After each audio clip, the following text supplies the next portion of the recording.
Hello everyone, welcome back to the channel. Today we are breaking down one of the most important and controversial questions of our time. This is how Ukraine can finally win the war. For many people, the idea of winning this war sounds unrealistic. Russia is larger, has more manpower, more territory, and a long military history. But wars in the modern world are no longer decided only by size.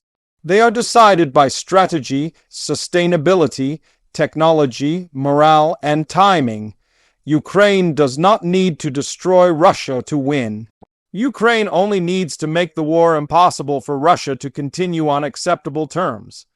To understand how Ukraine can finally win, we must first understand how this war has already changed. At the beginning, Russia believed the war would be fast. Kiev would fall, leadership would collapse, and resistance would fade. None of that happened. Instead, Ukraine survived the first shock, adapted quickly, and transformed itself into one of the most experienced militaries in the world. The war then entered a second phase. Russia shifted from rapid advances to grinding warfare. Artillery duels, trench lines, and attritional fighting became the norm. This phase favored Russia on paper, but it also exposed Russia's weaknesses. Logistics became overstretched. Equipment losses mounted. Training standards dropped. Corruption, which had been hidden in peacetime, became visible under battlefield pressure. Ukraine learned from every phase of the conflict. It stopped trying to mirror Russia's tactics and instead focused on asymmetry. Rather than matching shell for shell, Ukraine focused on precision. Rather than holding every inch of land at all costs, Ukraine focused on making Russian advances unbearably expensive.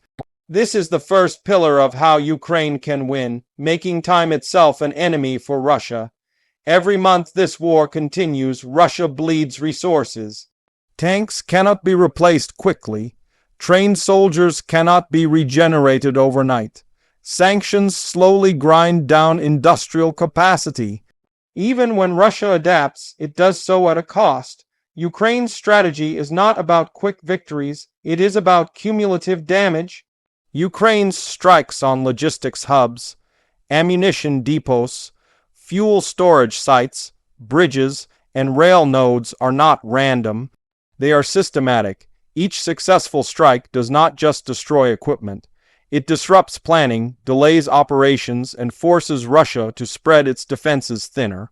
A truck destroyed today can cause a frontline collapse weeks later. The second pillar of Ukraine's potential victory is technology and integration. Ukraine has turned modern warfare into a networked system. Drones spot targets. Satellites confirm movements. Intelligence from multiple partners is fused into real-time decision-making. Artillery fires are adjusted within minutes. This level of integration allows Ukraine to punch above its weight. Russia, by contrast, still relies heavily on centralized command structures. This creates delays. When communication lines are jammed or destroyed, units become isolated. Ukraine exploits this by targeting command posts and officers, not just vehicles. A confused enemy is often more dangerous to itself than to its opponent. The third pillar is morale, and this is where wars are truly decided. Ukrainian soldiers are fighting for their homes, families, and national survival. This creates resilience. Even under extreme pressure, units hold together. Russian soldiers, many of whom were mobilized with limited training and unclear motivation, face a different psychological reality. Fatigue, fear, and uncertainty weaken cohesion. Morale is not propaganda. It affects everything. Soldiers with high morale repair equipment faster, hold positions longer, and adapt creatively. Soldiers with low morale hesitate, retreat early, and make mistakes. Ukraine's leadership understands this and invests heavily in communication, symbolism, and recognition of sacrifice. The fourth pillar is economic endurance. Russia entered this war believing it could absorb sanctions. To some extent it has, but sanctions are not designed to cause instant collapse.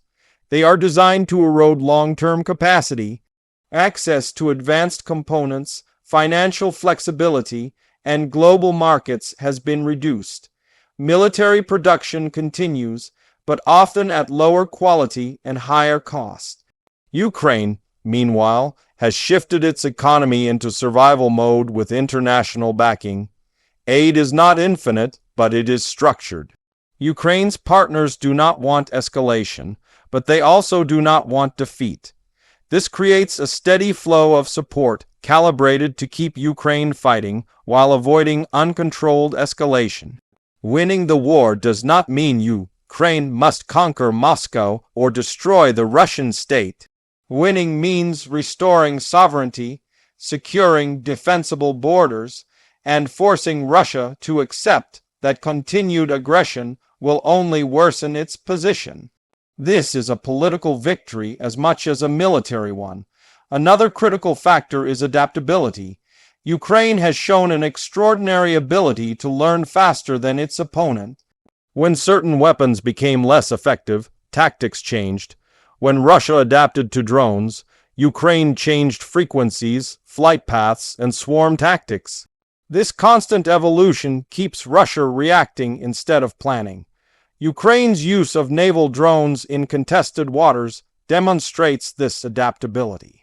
Without a traditional navy capable of challenging Russia directly, Ukraine used innovation to neutralize a larger force. This is a lesson repeated across the battlefield.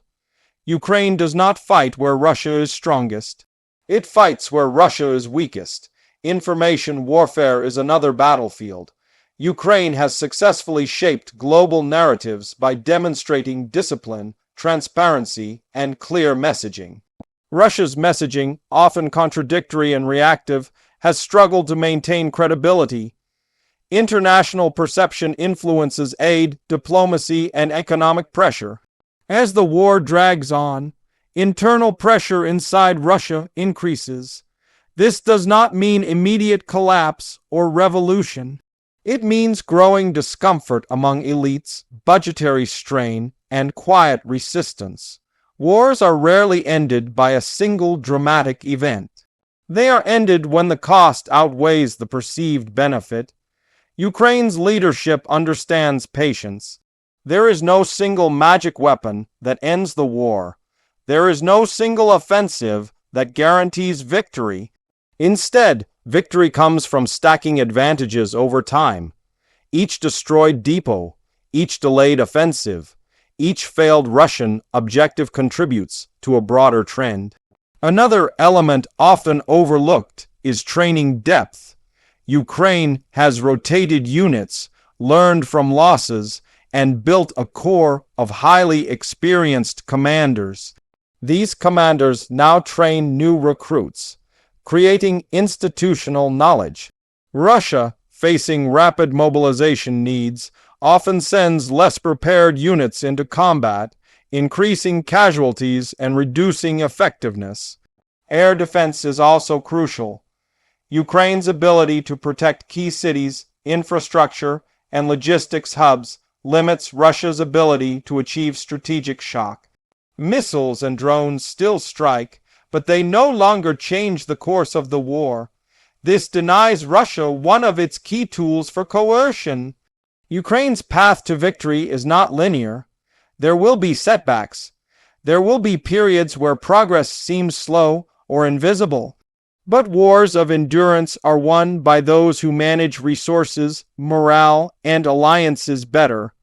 On these fronts, Ukraine has consistently outperformed expectations. Western hesitation is often discussed as a weakness, but it has also shaped Ukraine's strategy. Knowing that resources are finite, Ukraine avoids wasteful operations. This discipline contrasts with Russia's willingness to absorb massive losses for limited gains. Over time, this difference matters. Another critical factor is legitimacy. Ukraine fights with the clear support of its population. Russia's support is more complex and often passive. Legitimacy affects recruitment, compliance, and long-term stability. States can fight unpopular wars, but they rarely win them decisively. As the war continues, Ukraine's objective is to reach a point where Russia must choose between escalation that brings unacceptable risks or de-escalation that acknowledges failure. This strategic dilemma is the core of Ukraine's winning strategy. Ukraine's battlefield success does not need to be spectacular. It needs to be sufficient. Every year, the war continues under current conditions weakens Russia's relative position. Every year, Ukraine survives strengthens its claim to sovereignty and security guarantees. Victory may come through negotiation, but negotiations only favor those who hold leverage. Ukraine's task is to build that leverage relentlessly, not through reckless offensives, but through sustained pressure. The final stage of this war will not look like a parade or a surrender ceremony. It will look like exhaustion, compromise, and quiet acceptance of reality. When Russia can no longer justify the cost, Ukraine will have won. This is how Ukraine can finally win the war. Not by trying to be stronger than Russia in every way, but by being smarter, more resilient, and more patient. Wars are not won by who hits hardest, but by who lasts longest with purpose. And history shows that when endurance, legitimacy, and adaptability align, even the strongest aggressor eventually runs out of options.